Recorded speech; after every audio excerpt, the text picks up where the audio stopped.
Hello everyone, সবাইকে স্বাগত নতুন একটা ভিডিও। আজ হলো আমাদের বাড়ির রাস পূর্ণিমার লক্ষ্মী পুজো। তো সকালবেলা ঘুম থেকে উঠে লেপতে বসে গেছি, কারণ আমাকে আলপনা দিতে হবে। তো দেখো সব কিছু গুছিয়ে রেডি করছি। এদিকে দেখো আলহি দুষ্টুমি করছে, কেমন সবসময় দুষ্টুমি করে। এদিকে গুড় পাক হচ্ছে, হয়ে উপরেগুলো একদম রেডি করা হচ্ছে। এরপরে নারকেল কুড়িয়ে নেওয়া হচ্ছে নারকেল নাড়ু করার জন্য। তো ওদিক থেকে সরে এসে আমি নিজের কাজে লেগে গেছি। তো আমি সুন্দর করে হাঁড়িগুলোকে আলপনা দিয়ে দিচ্ছিলাম, আর বাড়িতেও হালকা করে আলপনা দিয়েছি, কারণ পুজো ছিল সারাদিনই, তাই টাইম খুবই কম ছিল। ব্রাহ্মণ তো আড়াইটার সময় এসে একবার ঘুরিয়েও গেছে। তো দেখো আস্তে আস্তে সব রেডি করে নিচ্ছি, আর এখানে পুজো দেওয়ার এখানটা সাজিয়ে দিয়েছি।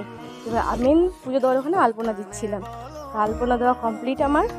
তো এরপরে দেখো বাইরেও আমি আলপনা দিয়েছি, সেগুলোও শেয়ার করছি। তো কেমন লাগছে অবশ্যই কিন্তু কমেন্ট করে জানাবে। তো ফাইনালি আমাদের দেখো সব রেডি প্রায়। এখন আমি সব ঠাকুরের প্রসাদগুলোকে সুন্দর করে সাজিয়ে দিচ্ছি, আর সেগুলোই তোমাদের সাথে শেয়ার করছি। আর সেদিনকার তো পুজো ছিল, আগের দিন রাত 9টায় লেগে গেছিলো, আর সারাদিনই পুজো ছিল, তাই সারাদিনই লক্ষ্মী পুজো হচ্ছিল। তো এরপরে সব রেডি করার পরে ব্রাহ্মণ মশাই চলে আসে এবং পুজো শুরু হয়ে যায়। তো পুজো হওয়ার পরে দেখো আমাদের ছোট্ট গদুটাও বসে রয়েছে। তো পুজোর পরে সকলকে প্রসাদ দিয়ে উপসঙ্গ করেই পুজো শেষ করলাম। কেমন লাগলো? টাটা।